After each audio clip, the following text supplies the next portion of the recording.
Hello all of my Overkill viewers and subscribers. I just wanted to take a moment on this Christmas Eve to wish you all a very Merry Christmas. Even to those who don't celebrate, I hope that you have a wonderful day tomorrow and are safe and are with around friends and family. You guys have made this year absolutely amazing for my channel, and I don't want that to ever go unnoticed or seem unappreciated. I never thought it would take off the way this channel has. In the last few months, it has absolutely just blown up. And the joy and excitement and the motivation and the warm feelings that have been provided as feedback for the work I've done on this channel just warms my heart every time I read through the comments. And from the bottom of my heart and from my family, we want to wish you all a very Merry Christmas and a Happy New Year. There will be more content before the New Year, but I wanted to say it anyway. Before I let you guys go, I wanted to read you a little aviation story here. This aviation story is one of popularity, but I wanted to share it with you guys, and it is called The Night Before Christmas. And so now I present to you guys "'Twas the Night Before Christmas," aviation style, read by Overkill, author unknown. 'Twas the night before Christmas, and out on the ramp, not an airplane was stirring, not even a champ. The aircraft were fastened to tie-downs with care, in hopes that come morning they would all be there. The fuel trucks were nestled all snug in their spots, with gusts from 240 at 39 knots. I slumped at the fuel desk, now finally caught up, and settled down comfortably, resting my butt. When the radio lit up with noise and with chatter, I turned up the scanner to see what was the matter. A voice clearly heard over static and snow called for clearance to land at the airport below. He barked his transmission so lively and quick, I'd have sworn that call sign he used was St. Nick. I ran to the panel to turn up the lights, the better to welcome this magical flight.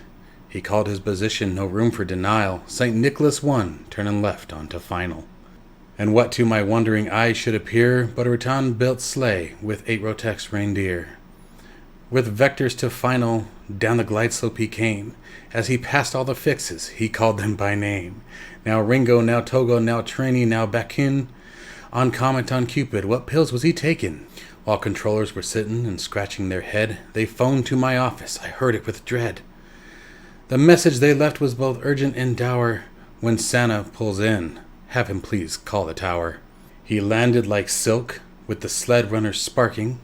Then I heard left at Charlie and taxi to parking. He slowed to a taxi, turned off 3-0, and stopped on the ramp with a ho ho ho ho. He stepped out of the sleigh, but before he could talk, I rounded to meet him with my best set of chalks. His red helmet and goggles were covered with frost, and his beard was all blackened from the reindeer exhaust. His breath smelled like peppermint gone slightly stale, and he puffed on a pipe, but he didn't inhale. His cheeks were all rosy and jiggled like jelly, his boots were as black as a crop duster's belly. He was chubby and plump, and in his suit of bright red, and he asked me to fill it with 100 low lead. He came dashing in from the snow-covered pump. I knew he was anxious from draining the sump. I spoke not a word, but went straight to my work, and I filled up the sleigh, but I spilled like a jerk. He came out of the restroom and sighed in relief. Then he picked up a phone for a flight service brief. And I thought as he silently scribed in his log, these reindeer could land in an 8th-mile fog. He completed his pre-flight from front to rear. Then he put on his headset and I heard him yell, "Clear!" And laying a finger on his push-to-talk, he called up the tower for clearance and squawk. Take taxiway Charlie, the southbound direction. Turn right 320 at pilot's discretion. He sped down the runway, the best of the best. Your traffic's a grummin' inbound from the west. Then I heard him proclaim as he climbed through the night, "Merry Christmas to all! I have traffic in sight." Again, you guys, this story, the author is unfortunately unknown. I will have a link to this in the description below if you guys would like to share it. I truly hope you all have a very, very Merry Christmas, and I wish you all a good night. Take care, folks.